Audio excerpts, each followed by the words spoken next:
한국교회 대표적인 존경받는 어린이셨던 한경지 목사님이 계십니다. 한경지 목사님에 관한 유명한 일화가 있습니다. 장 목사님께서 영락교회를 은퇴하신 후에 후임 목회자와 그리고 교회에 폐를 끼치지 않기 위해서, 짐이 되지 않기 위해서 그곳에 멀리 떨어져 있던 경기도에 있던 남한산성이라는 곳에 가서 거기서 이제 생활하십니다. 그곳에 생활하시는 동안에 이제 여러 목회자들과 많은 사람들이 가서 가르침을 받기도 하고 이야기를 듣기도 하였지요. 이제 목사님께서 건강이 안 좋으시고 이제 점점 하나님 뵐 날이 가까우십니다. 이제 후배 목사님들이 목사님을 찾았습니다. 그리고 말씀을 드렸습니다. 목사님, 이제 후배 목회자들에게 귀한 가르침을 좀 주십시오. 저희들이 어떻게 목회해야 되겠습니까? 저희에게 가르침을 좀 주십시오. 이렇게 물어봤어요. 한 목사님께서 이제 후배 목회자들에게 마지막으로 어떤 가르침을 줄 수 있을까 곰곰이 생각하십니다. 그리고는 한참 후에 입을 열어서 이렇게 말씀하셨습니다. 목사님들, 예수 잘 믿으세요. 다른 게 아니었습니다. 목사님들, 목회 잘하려면 당회를 이렇게 운영하십시오. 교회 이렇게 해야 됩니다. 이래야 교회가 부흥합니다. 이런 걸 말씀해 주신 게 아니라 단 한마디, 목사님들, 예수 잘 믿으세요. 아니, 목회자입니다. 하나님의 부르심을 받아서 하나님의 말씀을 선포하고 교회를 이끄는 목사들에게 주신 말씀이 다른 게 아니고 예수 잘 믿으세요 였어요. 여러분, 오늘 우리에게 예수 잘 믿는 것 말고 더 귀한 가르침이 뭐가 있겠습니까? 여러분, 우리에게 우리가 신앙생활에서 예수님 잘 믿는 것 말고 더 중요한 게 뭐가 있습니까? 가장 기초적인 기본적인 이야기면서도 우리에게 가장 중요한 가르침입니다. 여러분, 성도가 무엇이겠습니까? 성도란 다른 것 아닙니다. 예수를 믿는 사람입니다. 한 걸음 더 나아가면 진정한 성도란 그저 예수님을 그냥 믿는 게 아니라 예수님을 잘 믿는 사람입니다. 여러분에게 묻겠습니다. 사랑하는 성도 여러분, 여러분 예수님을 잘 믿고 계십니까? 여러분 그저 믿는 게 아니라 예수님을 잘 믿고 계십니까? 한국 리서치라는 전문 조사기관이 있습니다.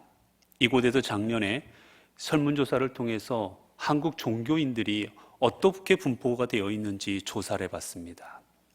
당신이 믿는 종교가 무엇입니까? 라고 물어보자 설문에 응답한 사람의 21%가 나는 개신교인입니다 라고 대답을 했습니다. 기독교인입니다. 그리고 17%가 나는 불교를 믿습니다 라고 대답했고요.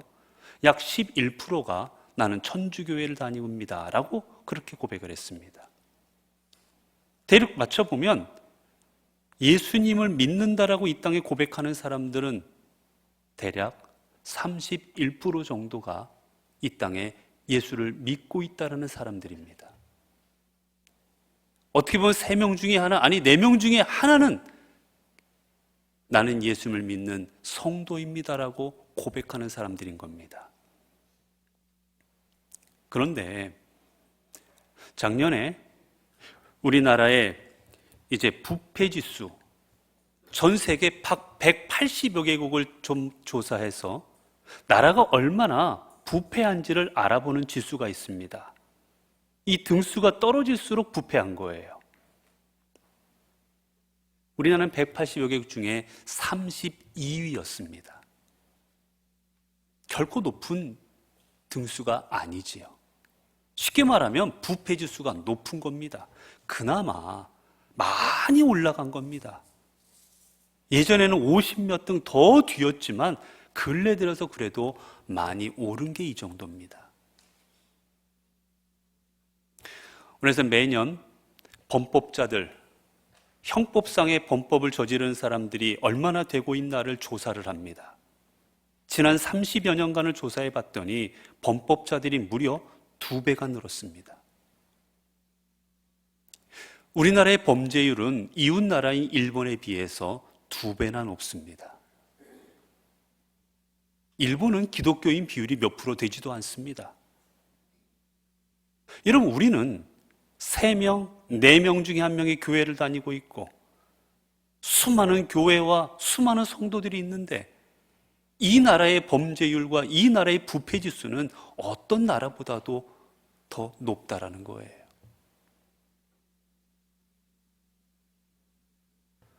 많은 사람들이, 외국인들이 한국에 오면 놀라는 것 2가지가 있답니다. 하나는 한국에 이렇게 교회가 많냐라는 것입니다. 한국에 이렇게 교회가 많느냐? 또 하나는 한국에 교회가 이렇게 많은데도 불구하고 왜 한국 사회는 전혀 기독교적이지 않냐라는 겁니다. 올 초에 국민일보에서 조사를 했습니다. 4월에 한국 국민들을 대상으로 해서 얼마나 이 개신교에 대해서 어떻게 생각하고 있는지를 조사를 했습니다. 한국의 개신교에 대해서 어떻게 생각하십니까? 라고 물어봤더니 그 응답한 사람들의 75.8%가 나는 한국 교회에 대해서 좋게 생각하지 않습니다. 그리고 18.1%가 한국 교회에 대해서 긍정적으로 평가했습니다. 한국교회 호감도에 대해서 물어봤습니다. 그러자 한국 교회에 대해서 호감을 갖고 있다고 답한 비율이 25%입니다. 거기에 비하면 천주교와 불교는 65%, 66%였습니다.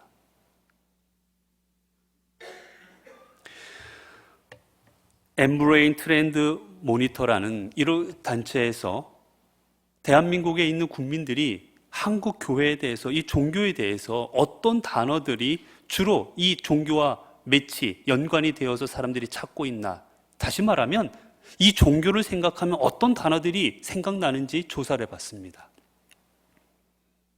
천주교와 불교에 대해서 언급하고 있는 사람들이 주로 같이 나오는 단어가, 연관되는 단어가 주로 뭐였냐면 온화하다, 절제하다, 이런 긍정적인 단어들이었습니다. 그런데 한국 교회에 대해서는 어떤 단어들이 떠오르고 있고 어떤 단어들과 연관이 되는가 물어보자 한국 교회와 연관된 단어들, 나온 단어들이 뭔지 아십니까? 가까이 하고 싶지 않다, 사기꾼이다, 위선적이다. 이게 대다수 국민들이 갖고 있는 한국 교회의 인식입니다. 여러분, 이 땅에 수많은 3, 4명 중에 1명은 성도요, 곳곳에서는 교회가 세워졌고 곳곳에서는 건물들이 웅장하게 화려하게 지어져 있는데 왜 점점 이 땅은 기독교와 멀어지고 있습니까? 왜 우리는 사회로부터 존경받지 못하고, 우리는 왜 사회로부터 사기꾼 같다, 위선적이다, 가까이 오고 싶지 않은 종교가 되어가고 있습니까? 그 이유는 우리가 예수님을 잘 믿지 않고 있기 때문이 아니겠습니까? 이 땅에 오신 예수님께서는 갈릴리에서 말씀을 선포하십니다. 때가 찼고 하나님의 나라가 가까이 왔느니라. 하나님께서 너희에게 하나님의 나라를 허락하시느니라. 그리고 선포하십니다. 이 하나님의 나라를 차지하고 싶은 자, 이 하나님의 나라를 얻고 싶은 자는 회개하고 복음을 믿어라. 그저 입으로 하는 회개가 아니라 너희의 삶을 회개하여 너희의 삶 가운데 잘못된 것들을 바로잡고 그리고 복음을 믿어라. 그리할 때 너희에게 하나님의 나라가 주어질 것이다라고 주님께서 선포하십니다. 주님께서는 우리에게 복음을 믿으라 선포하셨는데, 그러면 복음을 믿는다라는 게 무슨 의미겠습니까? 여러분, 그럼 우리에게 복음이 무엇입니까? 복음이라는 것은 말 그대로 복된 소리입니다. 복된 소식, 기쁨의 소식이 복음이에요. 너네는 이 복된 소식을 믿어라라고 주님께서 선포하신 겁니다. 여러분, 그런 복된 소식이 무엇입니까? 오늘 우리에게 주신 가장 복된 소식이 무엇입니까? 건강? 성공? 돈 버는 거? 여러분, 이게 우리에게 가장 큰 복된 소식입니까? 마가복음 1장 1절은 이렇게 시작합니다. 하나님의 아들 예수 그리스도의 복음의 시작이라. 이 말을 해석하면 이런 말씀입니다. 예수 그리스도에게 속한 복음, 예수 그리스도에 관한 복음, 이 복음의 시작이다. 다시 말하면 복음은 다른 게 아니라 예수 그리스도의 소식입니다. 다시 말하면 예수 그리스도가 우리에게 복음인 것입니다. 왜 그렇습니까? 예수 그리스도를 믿는 자에게 하나님께서는 천국을 허락하여 주실 것이기 때문입니다. 예수 그리스도를 믿는 자가 구원을 얻기 때문인 것입니다. 그렇게 예수 그리스도가 우리에게 복음인 거예요. 결국 그렇게 말하면 복음을 믿으라라는 말은 예수 그리스도를 믿으라라는 말씀입니다. 여러분, 그러면 예수를 믿는다라는 게 무엇이겠습니까? 믿는다라는 말의 첫 번째 의미는 확신하다라는 말입니다. 확신하다. 그저 그렇다라고 생각하는 게 아니라 확신하는 겁니다. 절대 어그러지지 않을 거라고 확신하는 거예요. 그럼 뭘 확신하는 겁니까? 첫 번째는 예수님이 우리의 메시아이심을, 예수 그리스도가 우리의 구세주 되심을 확신하는 겁니다. 예수님을 믿는다라는 것은 주님이 나의 구세주 되십니다. 주님의 십자가의 보혈이 나를 깨끗게 하실 것입니다. 내가 주를 믿음으로 말미암아 구원을 얻을 것입니다. 이거를 확신하는 거예요. 여러분, 하나님께서는 예수 그리스도 외에 우리에게 구원받을 이름을 그 어느 것도 허락해 주지 않으셨습니다. 오직 주를 믿는 자만이 구원을 얻을 거라 하셨습니다. 마태복음 1장 21절을 보면 아들을 낳으리니 이름을 예수라 하라. 이는 그가 자기 백성을 그들의 죄에서 구원할 자이심이라. 주님 하나님 우리 말씀하셨습니다. 내가 너희에게 보낸 이 예수 그리스도가 너희를 죄 가운데 구원할 자이시니라. 이 예수를 믿어라. 여러분, 예수 그리스도가 우리에게 구세주 되시고 이분만이 나를 천국으로 인도하실 분이라면 우리는 어떻게 살아가야 되겠습니까? 우리 주님께서는 밭의 감추인 보화 그리고 진주의 예화 여러 가지를 통해서 우리에게 말씀하십니다. 주님이 메시아이심을, 주님을 통하여 천국에 이를 줄을 알면 우리는 그 주님을 가장 귀한 것으로 여길 줄 알아야 됩니다.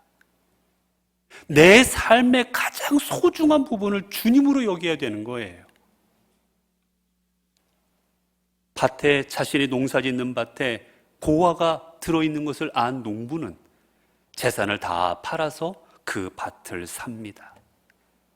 내 삶이 예수 그리스도로 말미암아 구원받을 수 있다는 것을 깨닫게 될 때 우리는 세상의 그 무엇보다도 내가 예수님을 통해 구원받을 것을 기억하며 이 구원을 가장 소중한 것을 여기고 예수 그리스도를 소중한 것을 여기고 이것을 구원을 추구하는 삶을 살아가야 되는 것입니다. 그리고 두 번째, 무엇을 믿는다는 거냐? 부활을 믿는 겁니다. 주님께서 우리를 위해 십자가에 못 박혀 돌아가셨고 그리고 사흘 만에 부활하셨습니다. 그리고 부활하신 주님이 우리에게 이렇게 말씀하시죠. 요한복음 11장에 보면 예수께서 이르시되 나는 부활이요 생명이니 나를 믿는 자는 죽어도 살겠고 무릇 살아서 나를 믿는 자는 영원히 죽지 아니하리니. 주님 우리에게 말씀하셨습니다.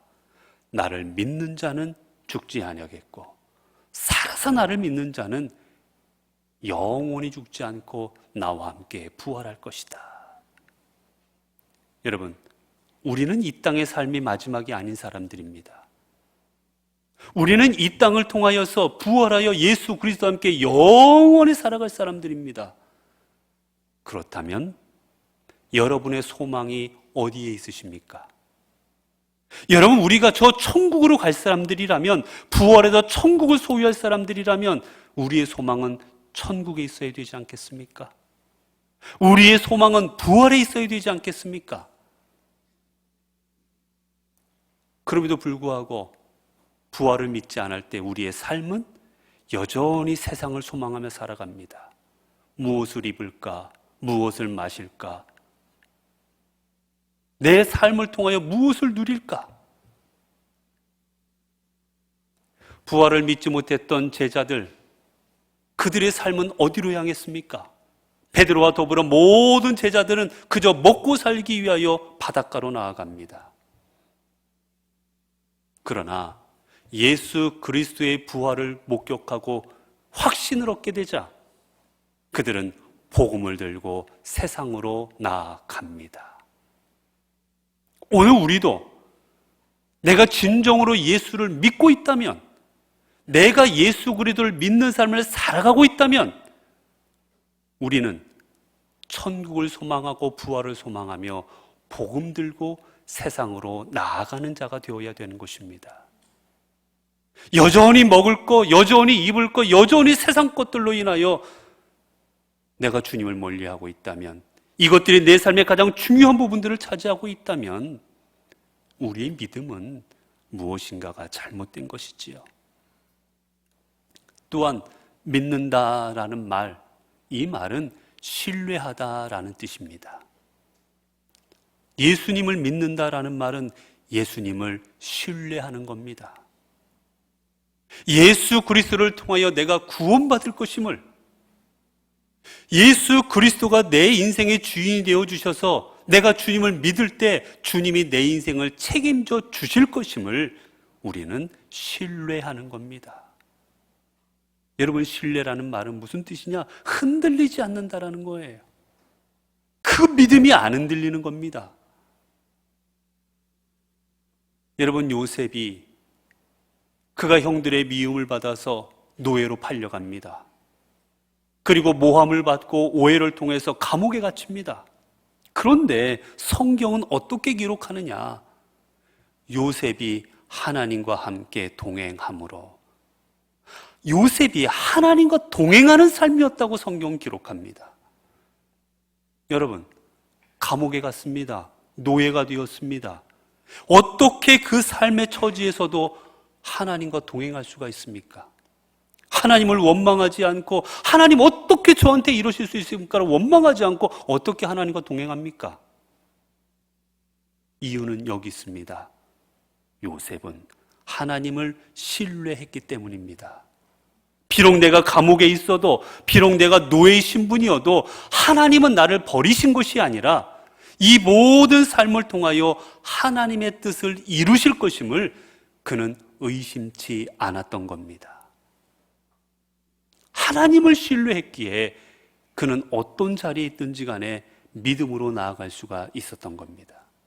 그리고 그 믿음으로 나아간 요셉을 하나님께서는 위대한 사람으로 사용하여 주셨지요.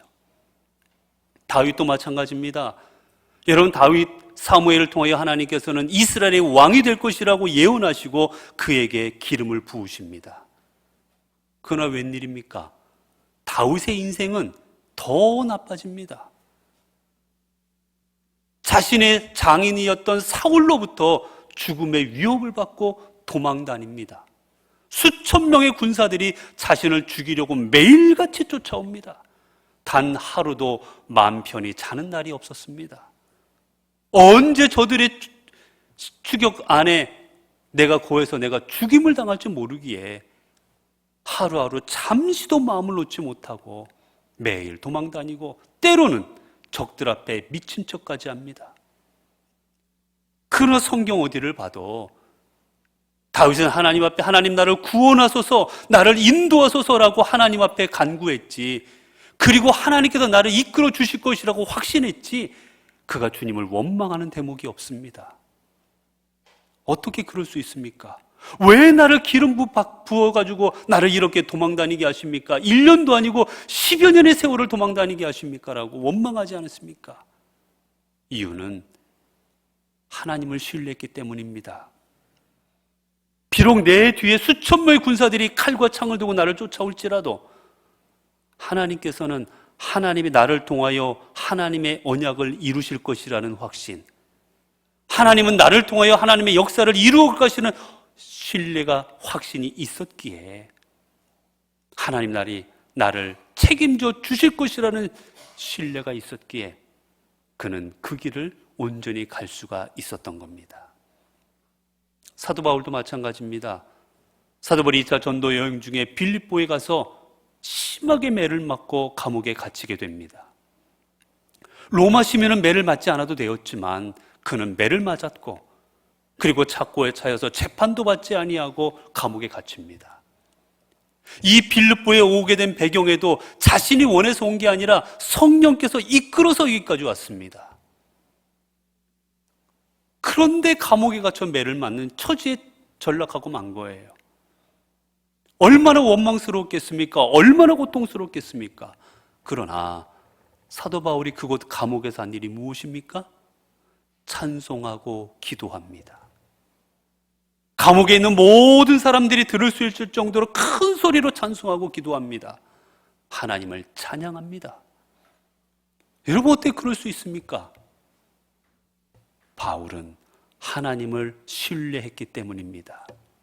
비록 내가 여기서 매를 맞고 비록 내가 여기서 참수를 당하는 한이 있더라도 이 자리는 하나님께서 하나님의 뜻을 이루는 자리요, 하나님이 나를 하나님의 그릇으로, 도구로 사용하여 주실 것이라는 신뢰, 하나님이 나를 버리신 게 아니라는 신뢰가 있기에 그는 그 자리에서 찬양할 수가 있었던 겁니다. 마지막으로 하나님을 믿는다라는 말, 이 말은 하나님께 맡긴다라는 뜻입니다. 맡겨드리는 겁니다.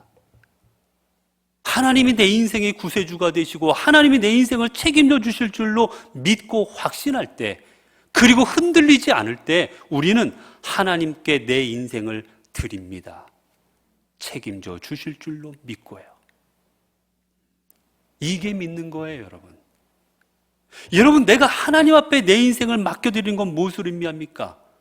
내 인생 하나님 뜻대로 사용하시옵소서, 하나님의 뜻대로 이용하시라고 올려드리는 것은 결국 내 인생과 내 삶과 하나님이 하나가 되는 겁니다.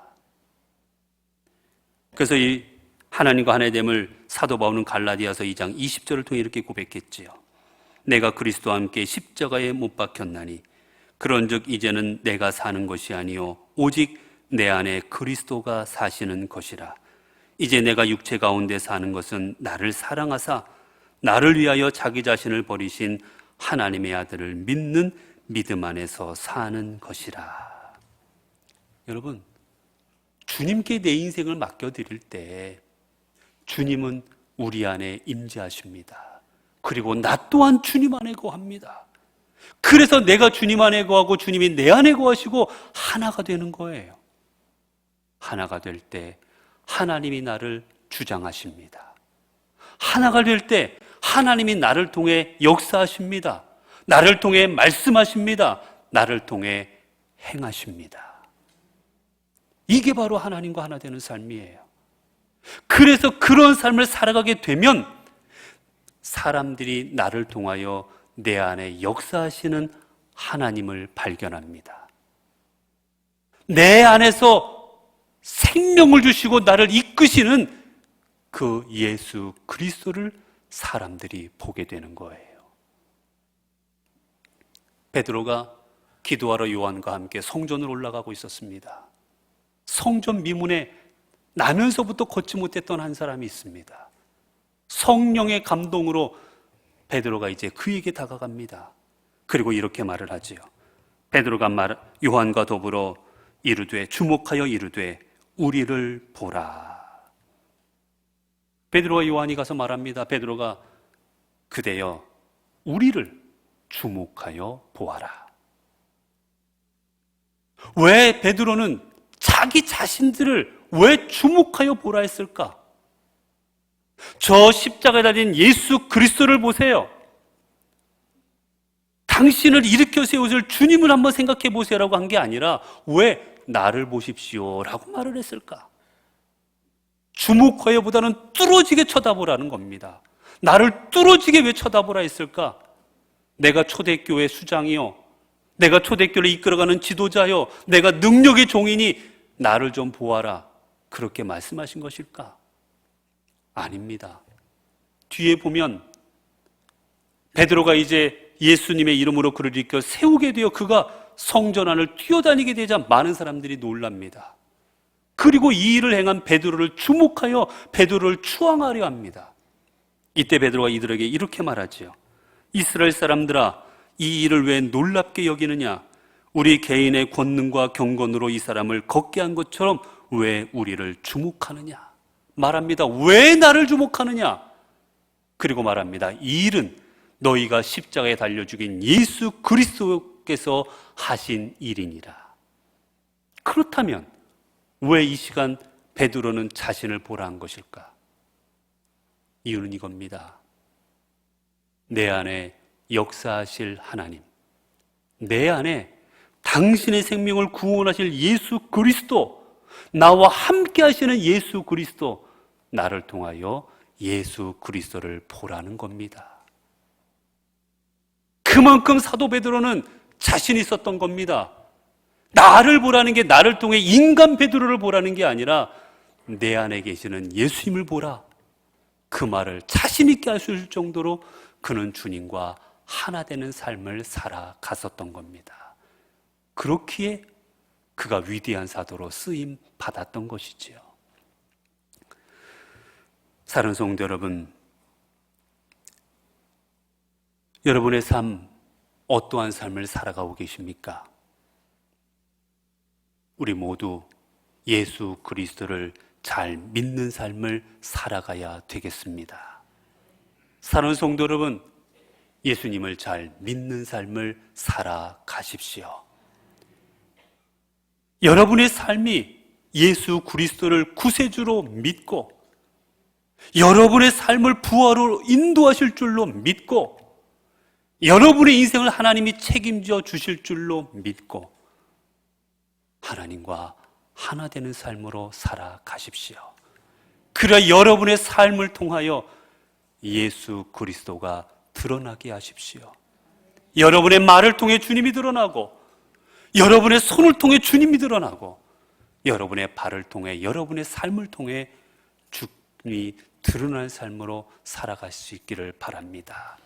그런 삶으로 살아가실 때 하나님께서는 우리의 삶이 세상으로부터 손가락질 당하고 세상으로부터 가까이 하지 못할 사람, 위선적인 사람, 사기꾼 같은 사람이라는 소리를 듣는 것이 아니라 오늘 예수 잘 믿는 우리들을 통하여 우리의 삶의 자리가 아름답게 되고 우리의 삶의 자리가 생명의 자리가 되고 우리의 삶의 자리가 구원의 자리가 될 수 있도록 여러분의 삶을 이끌어 주실 것입니다.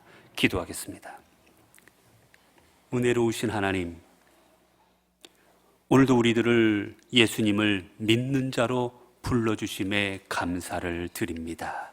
바라오니 저희들이 예수님을 그저 입으로 믿는 것이 아니라 예수님을 잘 믿는 삶이 되게 하여 주옵소서. 그리하여서 하나님, 저희들을 통하여 주의 모습이 드러나게 되기를 원합니다. 저희들을 통하여 주님 영광 나타나게 하옵소서. 우리 주 예수 그리스도 이름으로 기도드리옵나이다. 아멘.